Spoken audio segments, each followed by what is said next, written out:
TVC, a TV do Correio da Manhã. Direto dos estúdios da TV Correio da Manhã em Petrópolis, começa agora o Correio Petropolitano Debate desta quarta-feira. E o leilão de concessão da BR-040 e PR-495 será realizado hoje. Palestra gratuita sobre reforma tributária acontece em Petrópolis com apoio da Prefeitura. A árvore de médio porte cai no centro da cidade imperial. A PPO realiza edição do Pix Day no feriado de 1º de maio. E o diálogo com o objetivo de destacar os cidadãos invisíveis da sociedade.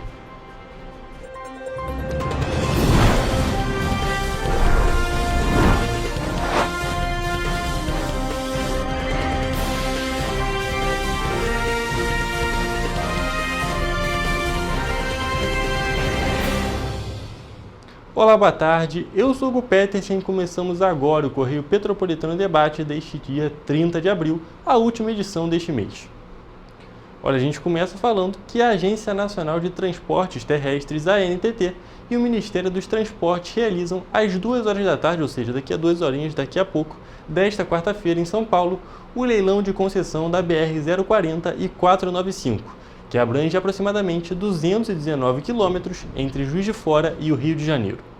O projeto prevê mais de 8 bilhões e 800 milhões de reais em investimentos, com obras de duplicação, faixas adicionais e conclusão da nova subida da Serra de Petrópolis. O critério para a escolha da concessionária será o maior desconto sobre a tarifa de pedágio prevista em edital. Para alguns motoristas, o alto valor do pedágio é um dos principais problemas do trecho. Só acho muito caro o pedágio é muito caro.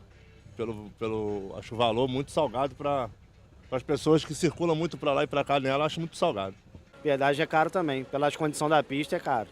O abatimento máximo permitido do valor do pedágio sem a necessidade de depósito adicional é de 18%.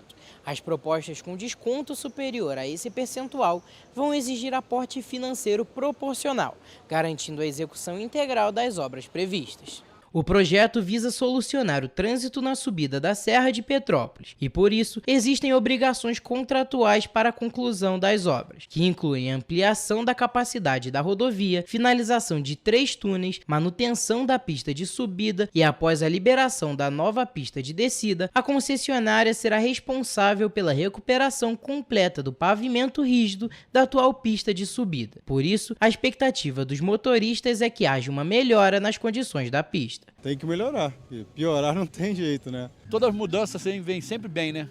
Sempre bem aceita uma mudança. Em entrevista à TV Correio da Manhã, concedida em janeiro deste ano, Felipe Queiroz, diretor da ANTT, relatou que os moradores da região do Bingen e do Quitandinha, além dos turistas, serão os principais beneficiados. Temos, inclusive, uma solução muito importante para os moradores de Petrópolis, para os visitantes da cidade que precisam circular entre os bairros Bingen e Quitandinha, fazendo então uma conexão que vai trazer fluidez para quem circula na cidade, passando, por exemplo, pela funcionalidade dos túneis que a gente tem na região, que somam cerca de 4,6 quilômetros de túneis que entrarão em operação a partir da execução das obras do projeto. As obras referentes à subida da serra serão concluídas na totalidade até o 6º ano de concessão, com algumas sendo finalizadas já no 5º ano de contrato. E continuando nas coisas que vão ser realizadas hoje e que envolvem Petrópolis ou acontecem aqui na cidade, a partir das 3 horas da tarde, Petrópolis vai receber uma palestra sobre reforma tributária com o professor Edmilson Machado. O evento vai acontecer na Casa dos Conselhos, no Centro Histórico, e é gratuito para quem estiver interessado. A iniciativa, voltada para empresários e profissionais da contabilidade, conta com o apoio da Prefeitura de Petrópolis e vai abordar as principais mudanças no sistema tributário brasileiro e também os impactos esperados para o setor produtivo. A proposta é esclarecer dúvidas e apresentar cenários para o novo modelo de arrecadação nacional. Durante a palestra, vai ser realizada uma homenagem ao chefe do Executivo Municipal com a entrega de moção de aplausos concedida pela CRCRJ e pela Sescom RJ, organizadores do evento. E agora, voltando um pouquinho, uma árvore de médio porte caiu no centro de Petrópolis ontem, na terça-feira, e por isso, equipes da Companhia Municipal de Desenvolvimento de Petrópolis, a CONDEP, realizaram uma limpeza no local. Vamos acompanhar. Na tarde desta terça-feira, uma árvore de médio porte caiu na Rua do Imperador, no centro histórico de Petrópolis. A ocorrência foi atendida por equipes da Companhia Municipal de Desenvolvimento de Petrópolis por volta do meio-dia. A árvore caiu aqui na Rua do Imperador, na altura do número 370, e os galhos que alcançaram a rua começaram a causar transtornos no trânsito. Em seguida, as equipes da CONDEP já estavam trabalhando na limpeza do local. Como os galhos da árvore obstruíram parte da via, o trânsito apresentou um intenso congestionamento por cerca de 2 horas. Apesar disso, os petropolitanos aprovaram a resposta rápida da CONDEP na remoção da árvore. Esse negócio de ficar caindo árvore toda hora e galho em cima de carro e pedestre não pode, né? Mas eu acho que a prefeitura está fazendo isso aí. Hoje, pelo menos, eu vi. É muito importante essa resposta rápida do executivo, porque realmente, se ficasse caído ali, ia dar muito mais problema para a cidade.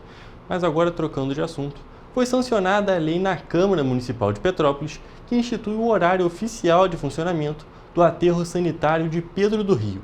O ambiente, que é utilizado para descarte de entulho e lixo verde, funcionará agora das 7 horas da manhã até as 5 horas da tarde. Vamos acompanhar mais informações sobre o assunto com a repórter Ana Beatriz Tomás.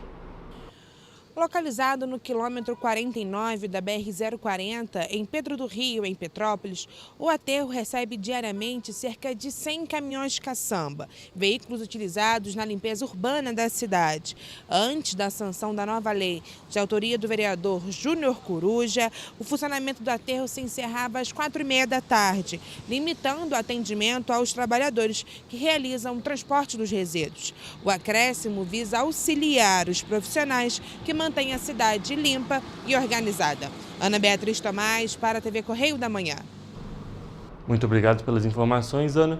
E a Prefeitura de Petrópolis, por meio da Secretaria de Educação, realizou nesta terça-feira o lançamento do Guia Oficial, Guia de Orientação para o Combate ao Bullying nas Escolas. O evento ocorreu no Salão Nobre da Universidade Católica de Petrópolis, a UCP, e contou com a presença de representantes da Rede Municipal de Ensino, profissionais da área e autoridades. A publicação apresenta definições, formas de manifestação do bullying e do cyberbullying, bem como estratégias de prevenção e intervenção no ambiente escolar. O conteúdo também propõe a articulação de diferentes áreas do poder público e o envolvimento direto das comunidades escolares na formulação e execução das ações. Durante o evento, foi realizada a palestra Do Virtual ao Real, Estratégias para combater o bullying e o cyberbullying na escola e na vida, ministrada pela professora e pesquisadora da UCP, doutora Luciana Xavier Serna. O guia foi elaborado pela equipe do Núcleo de Psicologia Escolar da Secretaria de Educação, com base em estudos técnicos, legislação vigente e experiência prática observadas nas unidades escolares. O documento deve ser utilizado como instrumento de apoio pedagógico e também como parâmetro para enfrentamento dos casos de bullying na rede municipal. E a Prefeitura de Petrópolis, por meio do Balcão de Empregos, está oferecendo 75 oportunidades de emprego para esta semana. Os candidatos podem realizar o cadastro dos currículos até esta sexta-feira no site da Prefeitura. São 40 oportunidades de primeiro emprego que não exigem experiência em vagas para ajudante de produção, auxiliar de elétrica, auxiliar de tráfego, auxiliar de serviços gerais, copeira, mecânico de manutenção e frentista. O balcão desta semana também conta com 8 vagas destinadas à pessoa com deficiência para auxiliar de tráfego, atendente e agente de limpeza. Os candidatos podem realizar o cadastro dos currículos e verificar a lista completa de vagas e pré-requisitos no site oficial da Prefeitura, em petrópolis.rj.gov. Olha, podem ficar tranquilos, porque no segundo bloco vamos trazer também o balcão de empregos para todo o estado do Rio de Janeiro. Mas, para fecharmos esse, vamos agora para um assunto muito importante. Amanhã, no dia 1º de maio, feriado do Dia do Trabalhador, a Associação Petropolitana dos Pacientes Oncológicos, a PPO, promove mais uma edição do Pix Day, uma iniciativa que, neste mês, celebra 3 anos de realização contínua. Desde 2022, a campanha mensal mobiliza a solidariedade da população por meio de doações de qualquer valor a partir de R$1, destinadas a suprir necessidades emergenciais das famílias assistidas pela entidade. Neste mês de maio, a arrecadação será voltada exclusivamente para a compra de alimentos essenciais: arroz, feijão, pó de café, biscoito e margarina. Os produtos vão compor a alimentação dos pacientes acolhidos na casa de apoio e as cestas de alimentos que serão entregues a pacientes em situação de vulnerabilidade social, contribuindo para a segurança alimentar de quem enfrenta os desafios do tratamento oncológico. A atuação da PPO, que soma mais de 3 décadas de história, vai muito além do acolhimento. Através do setor de serviço social, a entidade identifica as carências específicas de cada paciente, garantindo que o auxílio prestado seja efetivo e sensível às particularidades de cada história. Para colaborar com o PixDay, basta realizar uma transferência via Pix para a chave appo@appo.org.br, indicando PixDay na descrição. A instituição reforça que qualquer valor é bem-vindo e pode fazer grande diferença na vida dos pacientes. Mais informações sobre a PPO ou como se tornar um parceiro e mudar a vida de algum paciente oncológico podem ser obtidas na sede, localizada na Rua Visconde da Penha, número 72, no centro de Petrópolis, ou por meio do telefone fixo 24 2242 0956. Do WhatsApp 2499 274 1377, do site www.appo.org.br, do e-mail appo@appo.org.br, ou ainda das mídias sociais, Facebook @appo.org e Instagram Associação Petropolitana. Nós já recebemos alguns membros da PPO aqui no Correio Petropolitano Debate e realmente qualquer doação que você possa fazer já faz uma grande diferença, porque se todo mundo puder participar um pouquinho, no final das contas os pacientes vão poder ser realmente assistidos. Mas olha, o Correio Petropolitano Debate faz um rápido intervalo, mas fique por aqui porque logo logo a gente está de volta.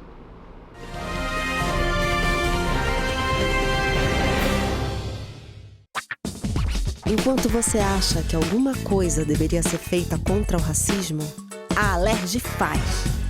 As leis que você precisa, a Alerj faz. Baixe o aplicativo da Alerj e conheça seus direitos. Esse aí sou eu, há 18 meses estudando inglês. Cada passo no aprendizado foi uma porta que se abriu para o meu futuro. Sabe o conhecimento que você desenvolve hoje? Ele é a chave para novas oportunidades incríveis do amanhã. É o equilíbrio perfeito entre aprender e aproveitar cada momento dessa jornada empolgante. E agora, aqui estou eu, na minha tão sonhada vaga em uma multinacional. O inglês abre portas. Fale Minds. Para ter mais qualidade de vida, conte com a maior rede de academias de Petrópolis. Aqui na Corper, com uma mensalidade, você utiliza todas as unidades: Centro, Bingen, Itamaraty e Itaipava. Com planos a partir de R$ 95,00. A academia oferece ambientes modernos para você cuidar da sua saúde com segurança. Os espaços contam com dezenas de aparelhos de musculação, diversos equipamentos para aeróbico e funcional. Além, é claro, de profissionais qualificados e uma extensa grade de aulas coletivas, que inclui dança, bike, jump, wolf fit, step fit, entre outras. Nossas estruturas são equipadas com salas de musculação e aulas coletivas, salas de avaliação física e nutricional, vestiários e estacionamentos amplos. Venha nos fazer uma visita e surpreenda-se!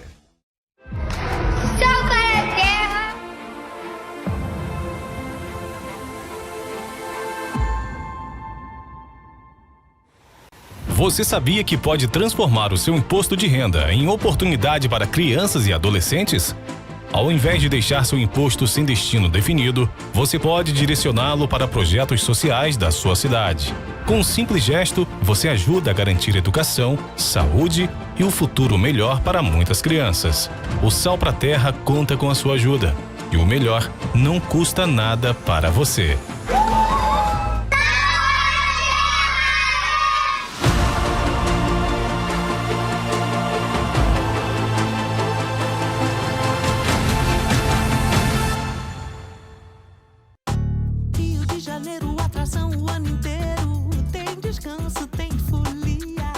Noite, dia, alegria, sol e praia, diversão.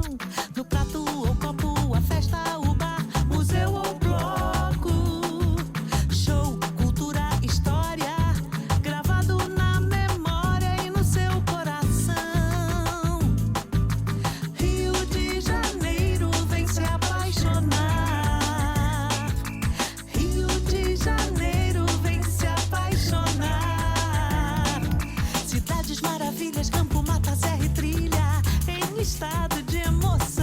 Tem o Rio de Janeiro, que você já ama. E o Rio, que ainda vai conquistar você. Apaixone-se pelo Rio. Rio de Janeiro, vem se apaixonar.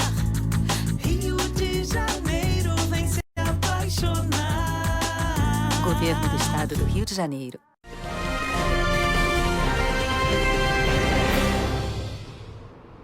Correio Petropolitano Debate está de volta e vamos agora à previsão do tempo.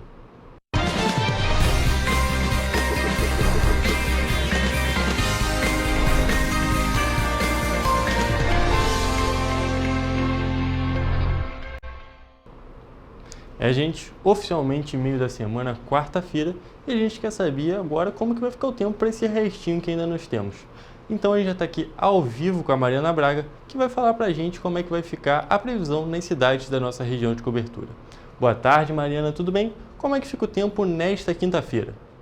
Boa tarde, Hugo. Boa tarde também para você que nos assiste. Bom, a quinta-feira em Nova Friburgo será de dia parecido com o de hoje, com temperaturas variando entre a mínima de 17 e a máxima de 25 graus. A previsão é de sol com algumas nuvens durante o dia. À noite, o céu fica com muitas nuvens, mas não chove. Em Teresópolis vai estar um pouco mais frio do que em Nova Friburgo, com termômetros variando entre a mínima de 14 e a máxima de 21 graus Celsius. O dia nesta quinta-feira será com sol, com nevoeiro ao amanhecer e muitas nuvens, à tarde e à noite. Já aqui em Petrópolis, a previsão para este feriado é de sol e aumento de nuvens de manhã, com pancadas de chuva à tarde e à noite. As temperaturas variam entre a mínima de 15 e a máxima de 21 graus Celsius. Em Paraíba do Sul, o dia será parecido com o de hoje, com previsão de sol com algumas nuvens durante o dia. À noite, o céu fica com muitas nuvens, mas não chove. Os termômetros vão variar entre a mínima de 16 e a máxima de 24 graus Celsius. E para finalizar, em Três Rios, a quinta-feira será de sol com algumas nuvens durante o dia. À noite, o céu fica com muitas nuvens, mas não chove também. As temperaturas devem variar entre a mínima de 17 e a máxima de 25 graus Celsius. Mariana, como a gente pôde acompanhar, para esse feriado vai ter frio, principalmente aqui em Petrópolis e Teresópolis, que a gente tem temperaturas máximas na casa de 21 graus, ou seja, realmente o mais calor que está previsto ainda não é muito, e já aquele negócio, já comentamos outros dias e vamos comentar de novo. Casaquinho, se preparar, também levar um guarda-chuva, porque apesar de não ter previsão em muitas cidades, a gente tem previsão de pancadas de chuva aqui em Petrópolis, então é aquele negócio. Se preparar para o feriado, mas pelo menos poder ficar em casa nesse friozinho também é bom. Mariana, muito obrigado pelas suas informações, e essa foi a nossa previsão do tempo para o feriado do Dia do Trabalhador nas cidades da nossa região de cobertura.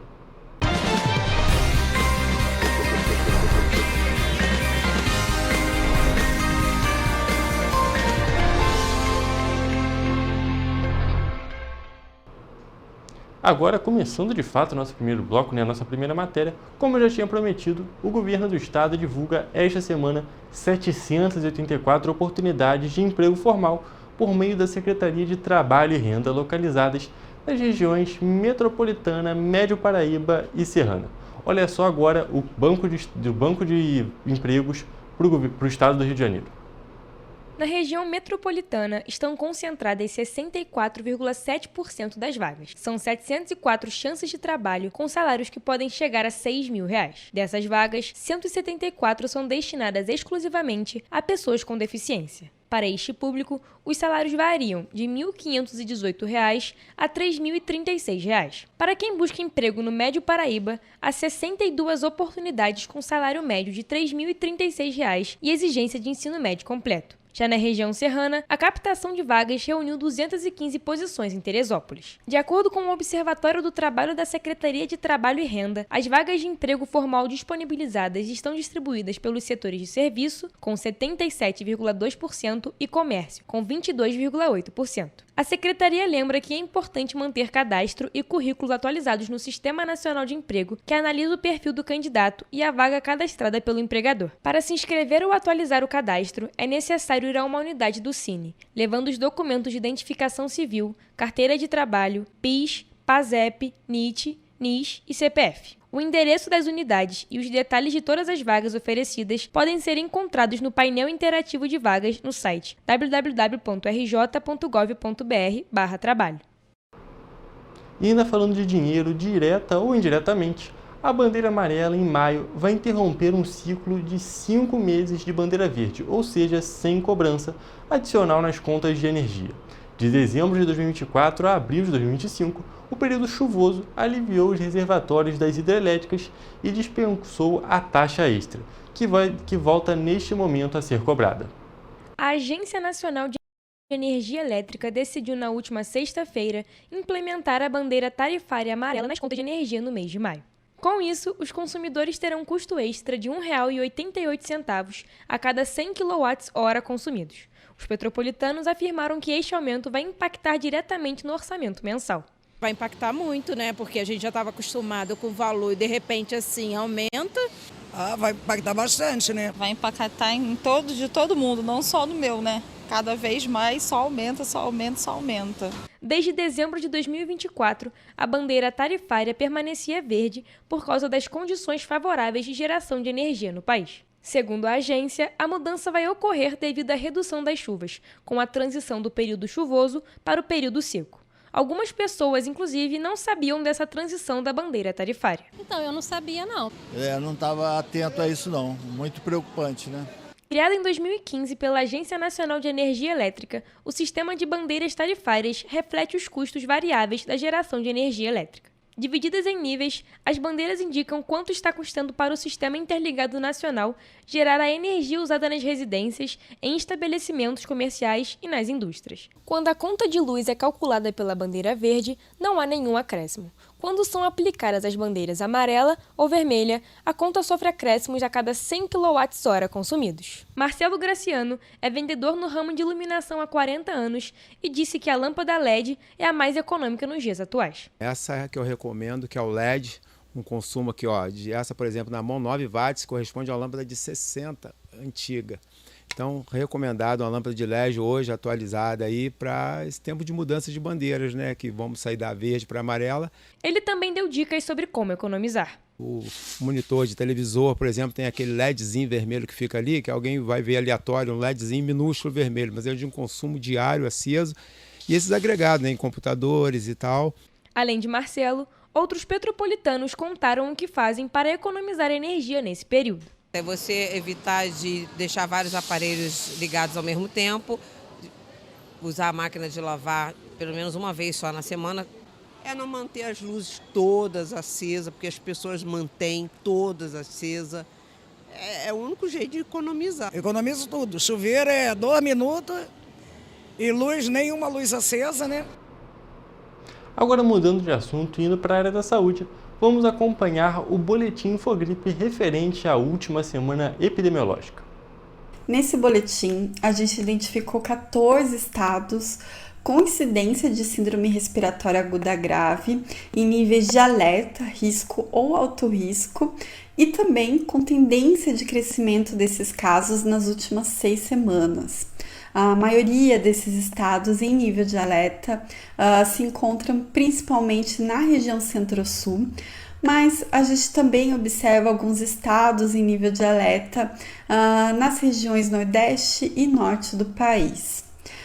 Essa classificação, né, que a gente faz para os estados em nível de alerta, risco ou alto risco, ele leva em consideração o nível da incidência de SRAG nesse estado, em comparação com o histórico de incidência de SRAG para aquela região. Então, se um estado apresenta incidência de SRAG considerada moderada, alta ou muito alta para aquela região, a gente classifica esse estado então como alerta, risco ou alto risco, respectivamente. Esse alerta, né, e essa classificação que a gente faz nos estados, ela serve de alerta para que a população tome alguns cuidados diante desse cenário de alta de casos de síndrome respiratória aguda grave nessas regiões. Então a gente pede para que elas tomem algumas medidas, como o uso de máscaras em locais fechados, com maior aglomeração de pessoas e também dentro dos postos de saúde, e que também elas adotem uma etiqueta respiratória, principalmente se elas apresentarem sintomas de gripe ou resfriado.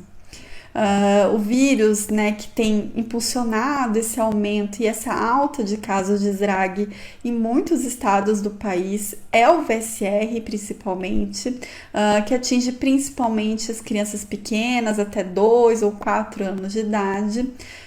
E também em menor quantidade, a gente tem observado um aumento das hospitalizações por rinovírus nas crianças um pouco mais velhas até adolescentes de até 14 anos de idade. Além disso, a gente também tem observado o início do aumento das hospitalizações por influenza A no país de modo geral, sendo que atualmente o único estado que apresenta uma incidência muito alta de hospitalizações por influenza A é o estado do Mato Grosso do Sul, onde essas hospitalizações atingem principalmente a população de idosos e de jovens e adultos. Por conta desse início do aumento dos casos de influenza no país, a gente reforça a importância da vacinação contra o vírus. Então, se você for do grupo elegível a tomar essa vacina e caso ainda não tenha tomado a vacina contra a influenza, é muito importante que você procure um posto de saúde o quanto antes. E ainda nesse assunto da Fiocruz, da Fundação Oswaldo Cruz, vamos acompanhar agora um vídeo falando sobre a febre Oropouche, mais especificamente sobre como acontece a evolução dessa doença. Quando a gente fala de Oropouche, olha só, é a primeira vez na literatura também que a gente está vendo um número de casos tão grande. A gente não tinha isso antes. Então, na hora que a doença se espalha, a gente tem um número maior de casos, então maior possibilidade da gente ver o que está acontecendo e descobrir esses sintomas. Por isso que tem tantos estudos simultâneos, tanto do grupo que faz vetor, quanto do grupo que faz diagnóstico, com novas técnicas, quanto o grupo de manejo clínico. Normalmente, é uma doença que evolui bem. E seguindo nesse assunto de saúde, mas partindo para uma outra vertente, uma decisão favorável em ação civil pública determinou que o município de Nova Friburgo contrate nutricionistas para suprir a carência do hospital maternal Dr. Mário Dutra de Castro. O município terá o prazo máximo de 90 dias para realizar as contratações necessárias, sob a pena de multa diária de R$1.000. No dia 24 de abril, o Ministério Público do Estado do Rio de Janeiro, MPRJ, por meio da Promotoria de Justiça da Infância e da Juventude de Nova Friburgo, obteve uma decisão favorável em ação civil pública ajuizada para que o município de Nova Friburgo contrate nutricionistas para suprir a carência no Hospital de Maternidade Dr. Mário Dutra de Castro. A decisão ainda determina que o município vai ter o prazo máximo de 90 dias para realizar as contratações necessárias. E que, caso seja descumprida, vai ser imposta uma pena de multa diária de R$1.000 ao município.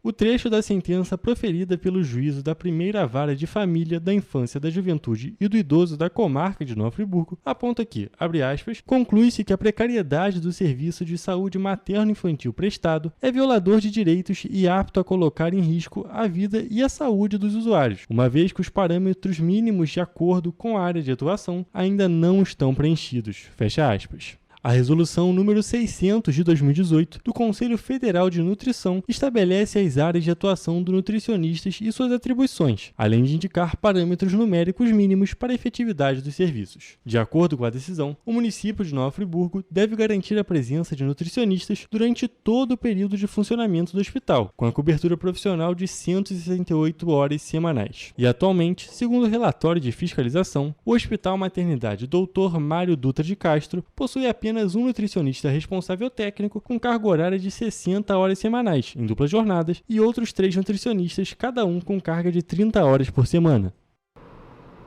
E o governador Cláudio Castro e a Arquidiocese do Rio de Janeiro promoveram na segunda-feira uma missa de 7º dia em homenagem à sua santidade, o Papa Francisco, no Teatro Municipal do Rio de Janeiro. A celebração reuniu autoridades para homenagear o legado do pontífice.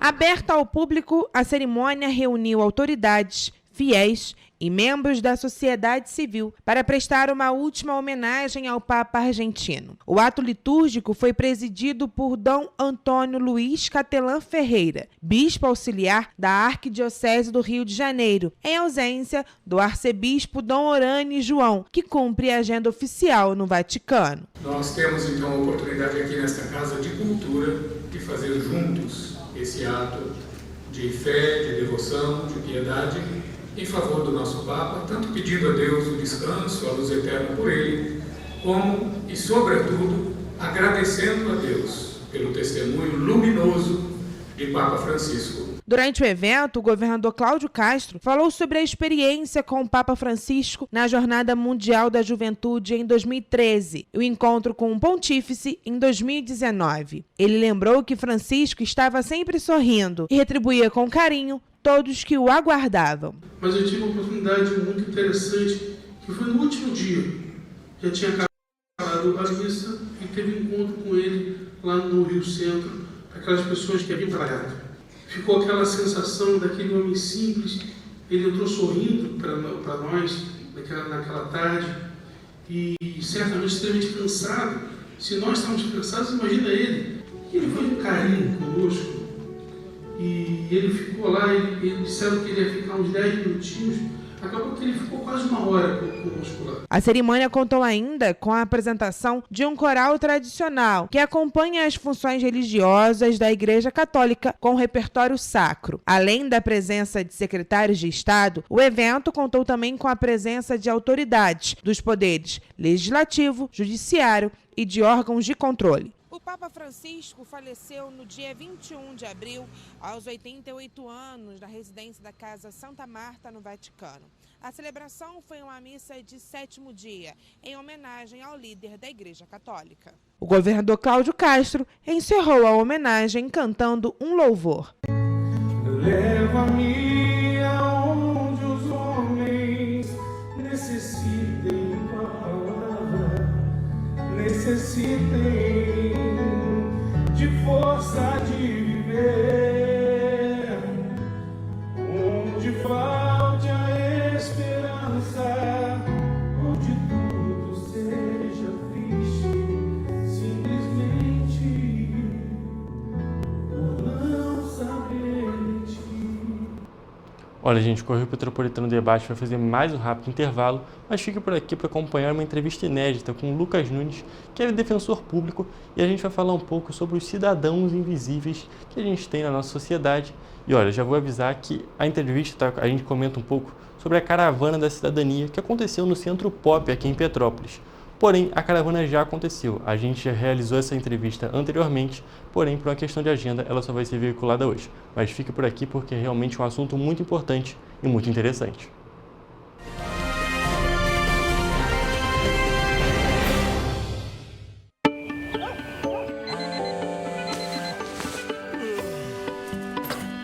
Meu pai é um cara muito corajoso. Ele luta contra o mal igualzinho um super-herói. Ele não usa capa, mas tem um uniforme muito legal e vários equipamentos especiais. Ele também tem super veículos e quando precisa, ele pode até voar. Meu pai me disse para não ter medo, que as coisas estão melhorando. E eu acredito no que ele me fala. É, e os resultados já estão aparecendo. Mas o governo do estado do Rio quer mais. Por isso, estão sendo investidos R$ 1 bilhão na nossa segurança, com ações em todas as regiões do estado. A gente não está aqui dizendo que a guerra contra o crime está ganha. Ainda tem muita coisa a ser feita. Mas aqui no Rio, os criminosos não vão ter vida fácil. Pode acreditar nisso. Governo do Estado do Rio de Janeiro. Para ter mais qualidade de vida, conte com a maior rede de academias de Petrópolis. Aqui na Corper, com uma mensalidade, você utiliza todas as unidades: Centro, Bingen, Itamaraty e Itaipava. Com planos a partir de R$ 95,00. A academia oferece ambientes modernos para você cuidar da sua saúde com segurança. Os espaços contam com dezenas de aparelhos de musculação, diversos equipamentos para aeróbico e funcional, além, é claro, de profissionais qualificados e uma extensa grade de aulas coletivas. que inclui dança, bike, jump, wolf fit, step fit, entre outras. Nossas estruturas são equipadas com salas de musculação e aulas coletivas, salas de avaliação física e nutricional, vestiários e estacionamentos amplos. Venha nos fazer uma visita e surpreenda-se!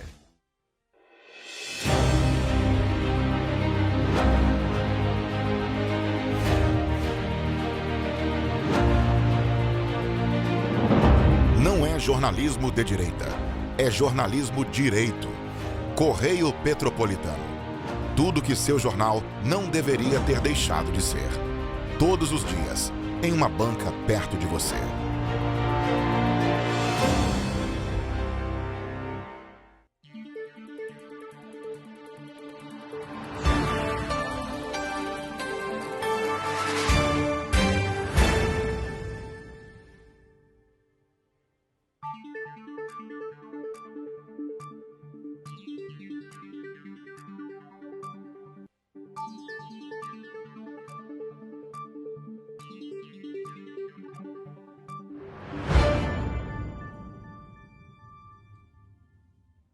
Ensinar inglês na pré-adolescência exige diferentes estímulos no aluno. O curso Kids and Teens da Minds conta com professores especializados que abordam o inglês de maneira lúdica e objetiva. Através de 4 módulos, conduzimos os alunos de 9 a 14 anos, do nível básico para o avançado, oferecendo total segurança na hora de se comunicar e argumentar em inglês, inclusive ser capaz de realizar futuros exames de certificação. Na Minds English School, você aprende o inglês que te leva longe.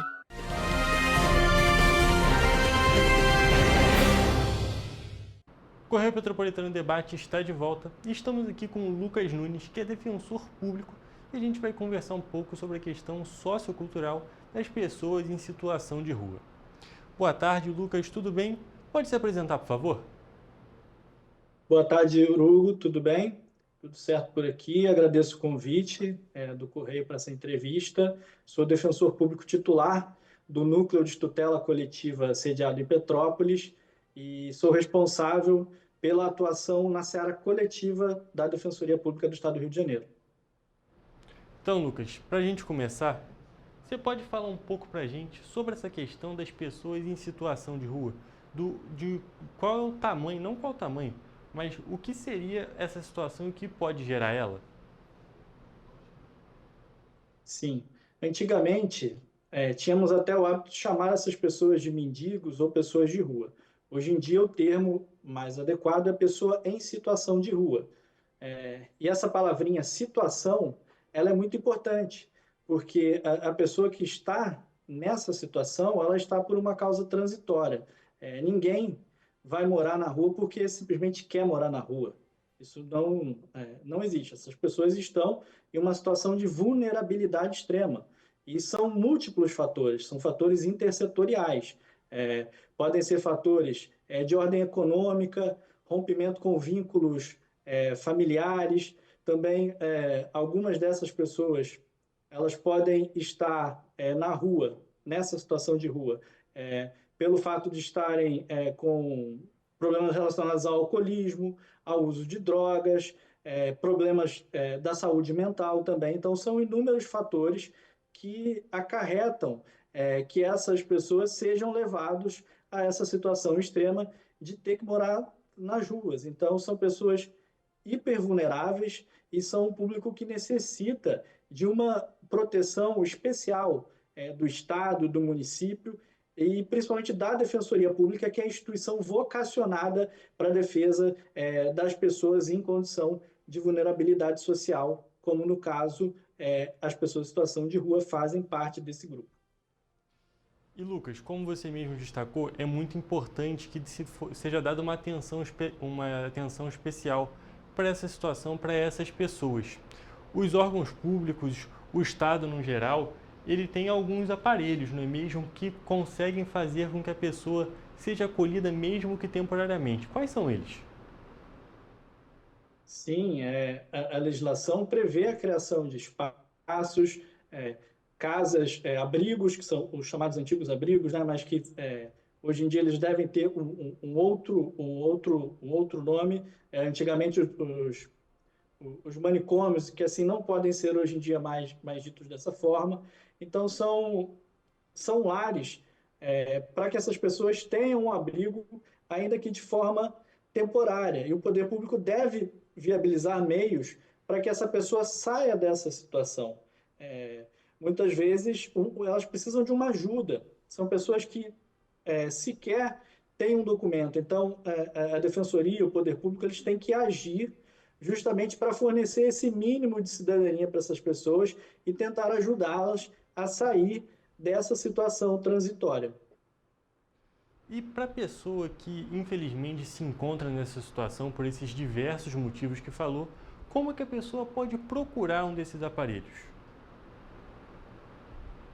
Exatamente, Hugo. Essas pessoas, por estarem em uma condição de vulnerabilidade extrema, elas têm uma dificuldade que é buscar os seus direitos. Elas têm dificuldade de acesso aos aparatos mínimos. Elas têm dificuldade de acessar a defensoria, de acessar o poder judiciário, de acessar o aparato público do município, do estado. Então, justamente, a gente precisa de uma busca ativa.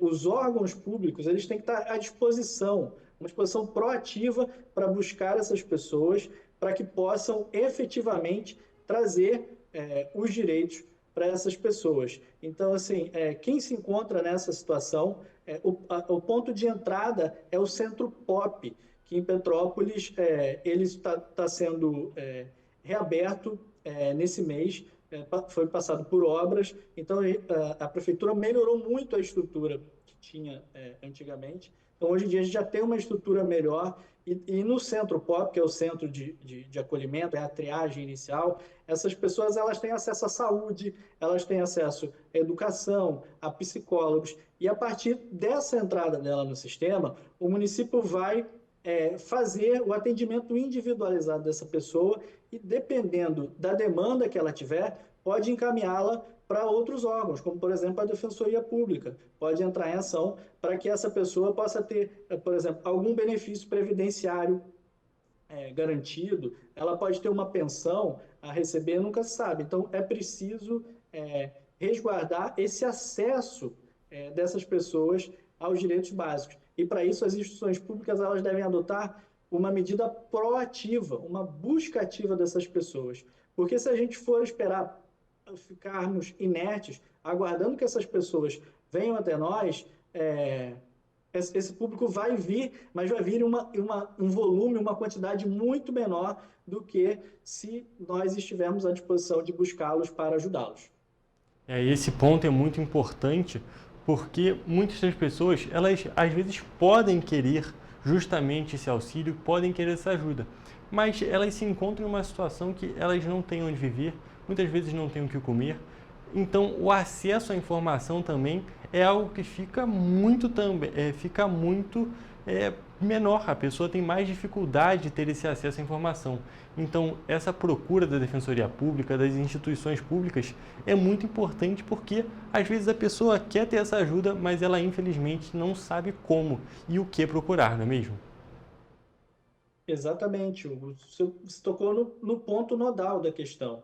As instituições elas devem fazer essa busca ativa. Essas pessoas elas se encontram numa condição de vulnerabilidade tão extrema que elas têm vergonha de acessar, vergonha de perguntar os direitos, e as pessoas muitas das vezes sequer têm uma certidão de nascimento, um CPF regularizado, um documento de identidade, elas não têm os direitos mínimos, são como se fossem pessoas anônimas, mas são pessoas que existem, elas precisam ter essa visualização, essa viabilidade, e a partir daí as instituições públicas ajudá-las. Seria um impulso para que essas pessoas possam sair dessa situação.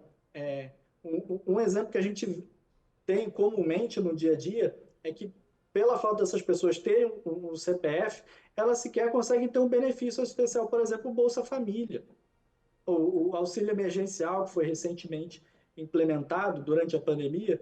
Muitas dessas pessoas sequer tiveram acesso a esses benefícios, mesmo elas tendo as condições preenchidas, ou seja, serem pessoas de baixa renda. No caso, pessoas extremamente de baixa renda ou renda zero. Então, elas tinham o direito à implementação desse benefício, mas por conta dessa vulnerabilidade, se quer ter um documento ou se quer saber que elas teriam esse benefício, elas acabaram ficando desprovidas de um direito básico.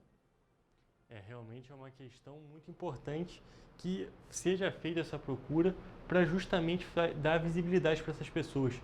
Se eu me recordo bem, a gente teve uma redação do Enem recentemente falando justamente sobre essa situação das pessoas invisíveis, que são pessoas que existem, pessoas que têm seus direitos, mas que infelizmente por conta de uma falta de documentação, uma falta de instrução, não conseguem ter o que devem ganhar por direito e infelizmente ficam muito alheias à sociedade. E com esse trabalho das instituições públicas, a pessoa consegue pelo menos aos poucos, né? Porque a gente sabe que não é uma situação que vai mudar de uma hora para outra, mas que a pessoa consegue aos poucos ir se recolocando na sociedade, não é mesmo?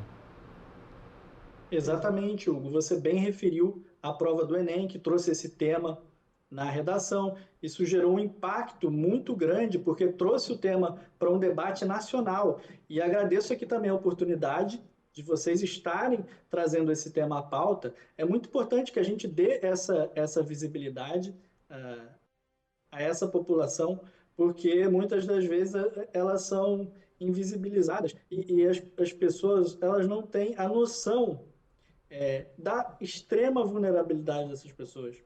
Volto a afirmar novamente, ninguém mora na rua porque quer. A pessoa chega nessa condição porque ela está realmente muito fragilizada. Então a gente precisa ter um olhar diferenciado e são pessoas que elas querem sair dessa situação, elas não querem permanecer, ninguém quer morar na rua e ninguém quer permanecer morando na rua. Então, o poder público, a sociedade civil também tem o dever de colaborar e juntos para melhorar como sociedade, como civilização. É um dever nosso agir para garantir os direitos dessa população. É verdade, você até falou um ponto que eu ia destacar, porque realmente é muito importante o trabalho das instituições públicas, é muito importante o trabalho de todos esses serviços, mas também é muito importante que a sociedade, as pessoas em si, elas tenham uma visão diferenciada, consigam olhar sem preconceito, conseguir olhar como uma pessoa que realmente está precisando de ajuda. É um papel muito importante e que deve ser um papel, uma ação, uma atitude, uma mudança de visão que a sociedade como um todo precisa ter para poder enfim tirar essas pessoas desta situação que é tão complicada e as deixa tão vulneráveis.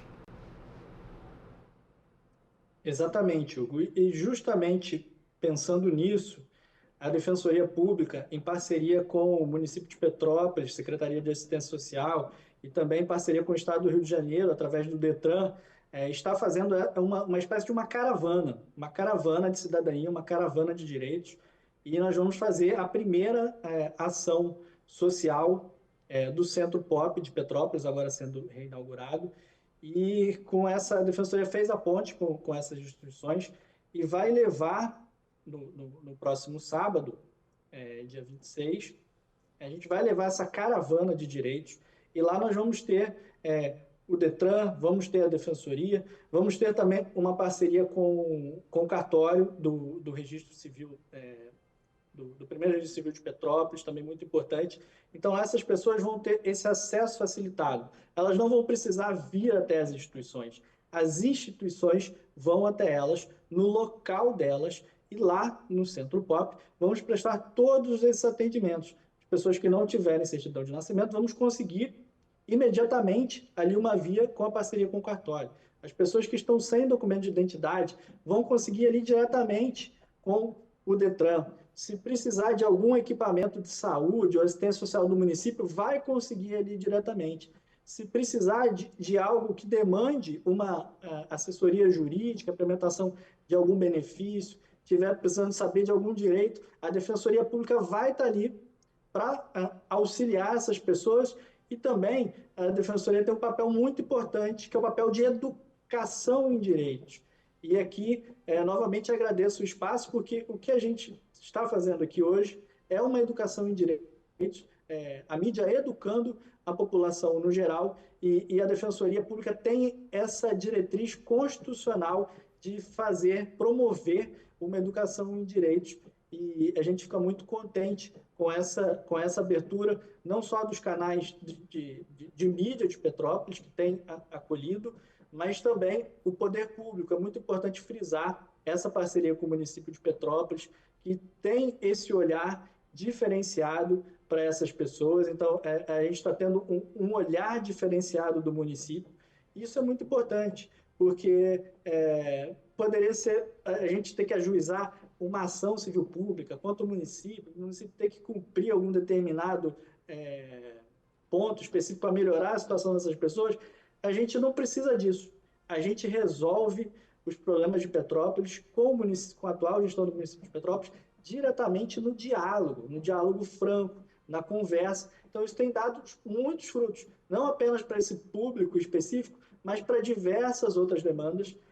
No mês passado, nós celebramos um convênio com o município para instituir em Petrópolis a Câmara de Resolução de Conflitos da Saúde. Então, deixaremos de ajuizar ações para ter um contato direto com o município, resolver esses problemas de forma administrativa, trazendo com isso celeridade para que os munícipes, para que os cidadãos tenham acesso aos seus direitos de forma célere. Ninguém quer ficar aguardando um desfecho de um processo judicial que pode demorar 2, 5, 10 anos. Essa pessoa tem que se dirigir à defensoria sem número de vezes, perder dia útil de trabalho, gastar com passagem. Então, a gente tem todos esses mecanismos, a defensoria está trabalhando para facilitar o acesso dessas pessoas, e o município de Petrópolis tem sido um grande parceiro para a gente impulsionar essa nova visão de diálogo interinstitucional.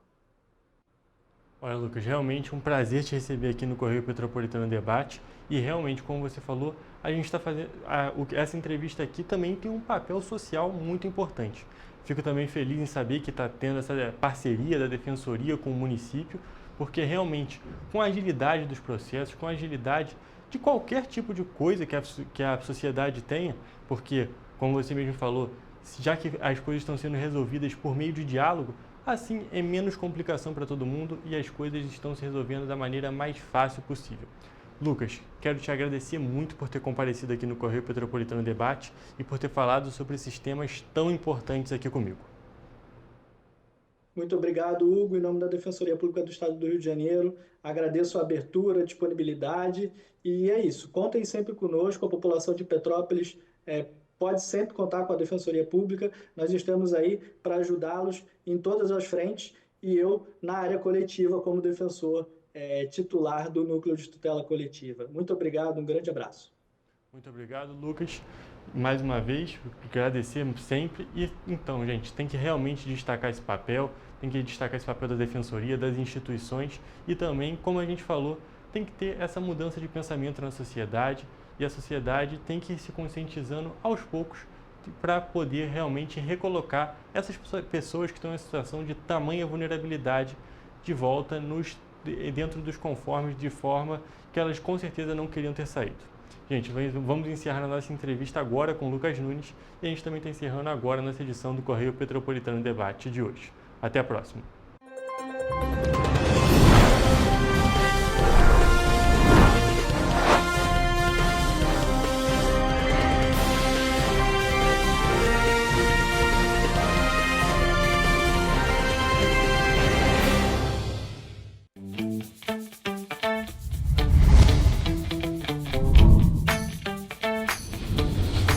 TVC, a TV do Correio da Manhã.